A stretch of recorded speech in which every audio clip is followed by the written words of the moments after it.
ಬ್ರೇಕ್ನ ನಂತರ ಬೆಂಗಳೂರು ಮೆಟ್ರೋಗೆ ಸ್ವಾಗತ. ಇವತ್ತು ಸಿಎಂ ಮನೆ ಮುಂದೆ ನಡೆದ ಧರಣಿ ನಡೆಸ್ತಾ ಇದ್ದಂತಹ ಪ್ರತಿಭಟನಾಕಾರರನ್ನ ಬಲವಂತವಾಗಿ ಬಂಧಿಸಿದ್ರು.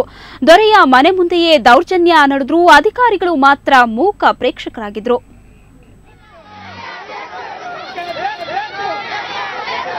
ಸಿಎಂ ಗೃಹ ಕಚೇರಿ ಕೃಷ್ಣ ಎದುರು ಇವತ್ತು ರಣಾಂಗಣದ ವಾತಾವರಣವೇ ನಿರ್ಮಾಣವಾಗಿತ್ತು. ಇದಕ್ಕೆ ಕಾರಣ ಹಿರಿಯ ನಾಗರಿಕರ ಪ್ರತಿಭಟನೆ. ವೃದ್ಧಾಪ್ಯ ವೇತನವನ್ನ ಹೆಚ್ಚಿಸುವಂತೆ ನೂರಾರು ಹಿರಿಯ ನಾಗರಿಕರು ಪ್ರತಿಭಟನೆ ನಡೆಸಿದ್ರು. ಆದ್ರೆ ಸಿಎಂ ಸ್ಥಳಕ್ಕೆ ಬಂದ್ರು, ಕ್ಯಾರೆ ಎನ್ನದೆ ಹೋದ್ರು. ಆಗ ಪ್ರತಿಭಟನೆ ಜೋರಾಯಿತು. ಧರಣಿ ನಿರತರನ್ನ ಹತ್ತಿಕ್ಕಲು ಪೊಲೀಸರು ತಮ್ಮ ಅಸ್ತ್ರವನ್ನ ಬಳಸಿದ್ರು. ವೃದ್ಧರು ಅನ್ನೋದನ್ನೇ ಮರೆತು ಅತ್ತ ಇತ್ತ ಎಳೆದಾಡಿದ್ರು, ತಳ್ಳಿದ್ರು.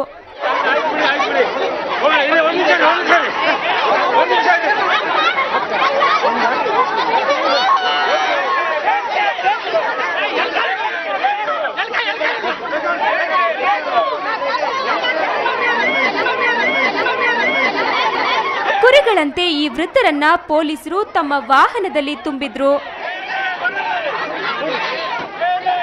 ದಿನಬಳಕೆಯ ವಸ್ತುಗಳ ಬೆಲೆ ಜಾಸ್ತಿ ಆಗ್ತಿದೆ.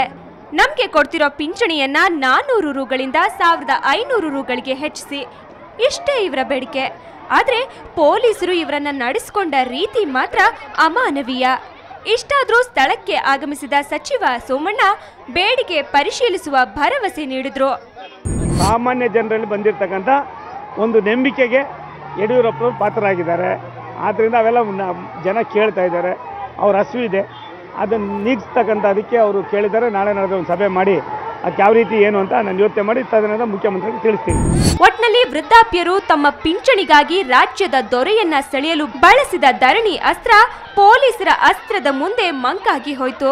ಸಿಎಂ ಕಚೇರಿಯ ಹಿರಿಯ ಅಧಿಕಾರಿಗಳ ಕಣ್ಣೆದುರಿಗೆ ಈ ಘಟನೆ ನಡೆದರೂ ಯಾವೊಬ್ಬ ಅಧಿಕಾರಿಯೂ ಕನಿಷ್ಠ ಸೌಜನ್ಯ ತೋರುವ ಪ್ರಯತ್ನ ಮಾಡಲಿಲ್ಲ. ಸಿಎಂ ಕೂಡ ದೂರು ಆಲಿಸಲಿಲ್ಲ. ಮೆಟ್ರೋ ಬ್ಯೂರೋ, ಸುವರ್ಣ ನ್ಯೂಸ್ 24/7 ಬೆಂಗಳೂರು. ಬೆಂಗಳೂರಿನಲ್ಲಿ ಮೆಟ್ರೋ ಸಂಚಾರ ಯಾವಾಗ ಅನ್ನೋದು ಇನ್ನೂ ಪಕ್ಕಾ ಆಗಿಲ್ಲ.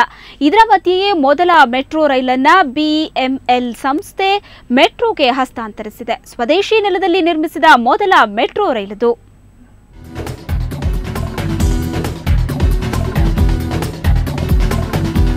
ಅಂತೂ ಇಂತೂ ಬೆಂಗಳೂರಿಗರ ಬಹುದಿನಗಳ ಕನಸು ನನಸಾಗೋ ಕಾಲ ಸಮೀಪಿಸುತ್ತಿದೆ. ಈಗಾಗಲೇ ತಯಾರಾಗಿರೋ 5 ಮೆಟ್ರೋ ರೈಲುಗಳಲ್ಲಿ ಒಂದನ್ನು ಇವತ್ತು ಬೆಮೆಲ್ ಬಿಎಂಆರ್ಸಿಎಲ್ಗೆ ಹಸ್ತಾಂತರ ಮಾಡಿತು.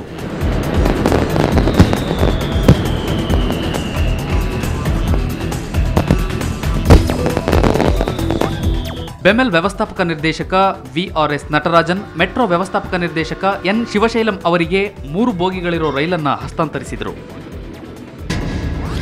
ಸದ್ಯ ಹಸ್ತಾಂತರಿಸಿರೋ ರೈಲಲ್ಲಿ 3 ಬೋಗಿಗಳಿದ್ದು 136 ಜನ ಕುಳಿತು ಪ್ರಯಾಣ ಮಾಡಬಹುದು. ಅಲ್ಲದೆ 840 ಜನ ನಿಂತು ಪ್ರಯಾಣಿಸಲು ಅವಕಾಶವಿದೆ. ಇದರಲ್ಲಿ ಸ್ವಯಂಚಾಲಿತ ಬಾಗಿಲುಗಳು, ಭದ್ರತಾ ಕ್ಯಾಮೆರಾಗಳು, ಪ್ರಯಾಣಿಕರಿಗೆ ಮಾಹಿತಿ ನೀಡಲು 6 ಎಲ್ಸಿಡಿ ಸ್ಕ್ರೀನ್ಗಳು ಮತ್ತು ಧ್ವನಿವರ್ಧಕಗಳಿವೆ. ಮೊಬೈಲ್, ಲ್ಯಾಪ್ಟಾಪ್ ಚಾರ್ಜ್ ಮಾಡಲು ಸ್ವಿಚ್ ಬೋರ್ಡ್ ವ್ಯವಸ್ಥೆ, ರೂಟ್ ಮ್ಯಾಪ್ ಸೇರಿದಂತೆ ಹಲವು ಸೌಲಭ್ಯಗಳಿವೆ. BEML has handed over 7 train sets comprising of 3 cars each. That means each train set will have 3 cars. That means 21 metro cars we have supplied ready to be rolled out and we have handed over as a part of the ceremony. ಇನ್ನು metro ಹಳಿ ಮೇಲೆ ಸಂಚರಿಸೋಕೆ ready ಇದೆ. ಆದರೆ ಕೇಂದ್ರ railway ಸುರಕ್ಷತಾ commissioner ಒಪ್ಪಿಗೆ ಪತ್ರಕ್ಕೆ ಕಾಯಲಾಗ್ತಿದೆ ಅಂತ ಮೆಟ್ರೋ ಎಂಡಿ ಶಿವಶೈಲಂ ಹೇಳಿದರು. ಆದರೆ ಸಂಚಾರ ಯಾವಾಗ ಅನ್ನೋ ಪ್ರಶ್ನೆಗೆ ಶಿವಶೈಲಂ ಬಳಿ ಉತ್ತರ ಇರಲಿಲ್ಲ. The permissions which they had given, we have complied with it. The trials are over. The report, the final form of the report is to be appreciated by the Government of India, and then they will give us permission to seek approval of the CRS for conducting the safety run. So we are waiting for that. ಇವತ್ತು ಹಸ್ತಾಂತರಿಸಿರೋ ರೈಲು ಸೇರಿದಂತೆ 5 metro ರೈಲುಗಳನ್ನು ಬೆಮೆಲ್ ಸಂಸ್ಥೆ ತಯಾರಿಸಿದೆ. ಈ ಎಲ್ಲ ರೈಲುಗಳು ಬೈಯಪ್ಪನಹಳ್ಳಿಯಿಂದ MG ರಸ್ತೆವರೆಗಿನ ಮೊದಲ ರೀಚ್ನಲ್ಲಿ ಓಡಾಡಲಿವೆ. ಬೆಮೆಲ್ ಜತೆ ಕೊರಿಯಾದ ಹುಂಡೈ ರೋಟೆಮ್, ಜಪಾನಿನ ಮೆಲ್ಕೋ ಮತ್ತು ಜಪಾನಿನ ಮಿತ್ಸುಬಿಷಿ ಕಂಪನಿಗಳು ಕೈಜೋಡಿಸಿದ್ದು ಒಟ್ಟು 3 ಬೋಗಿಗಳುಳ್ಳ 50 ರೈಲುಗಳನ್ನು ತಯಾರಿಸುವ ಉದ್ದೇಶ ಹೊಂದಲಾಗಿದೆ. ಏನೇ ಆಗಲಿ, ಮೆಟ್ರೋ ಅಧಿಕೃತ ಸಂಚಾರ ಯಾವಾಗ ಅನ್ನೋ ಪ್ರಶ್ನೆಗೆ ಉತ್ತರ ಮತ್ತೆ ನಿಗೂಢವಾಗಿಯೇ ಇರಿಸಲಾಗಿದೆ. ಮಸೂದ್, ಸುವರ್ಣ ನ್ಯೂಸ್ 24/7 ಬೆಂಗಳೂರು. ಕರ್ನಾಟಕದಲ್ಲಿ ಚಿನ್ನದ ದರ ಇವತ್ತು ಎಷ್ಟಿತ್ತು ಅಂತ ನೋಡೋಣ. 22 ಕ್ಯಾರೆಟ್ನ 10 ಗ್ರಾಂ ಚಿನ್ನಕ್ಕೆ 21,930 ರೂಪಾಯಿ. 24 ಕ್ಯಾರೆಟ್ನ 10 ಗ್ರಾಂ ಚಿನ್ನಕ್ಕೆ 23,930 ರೂಪಾಯಿ.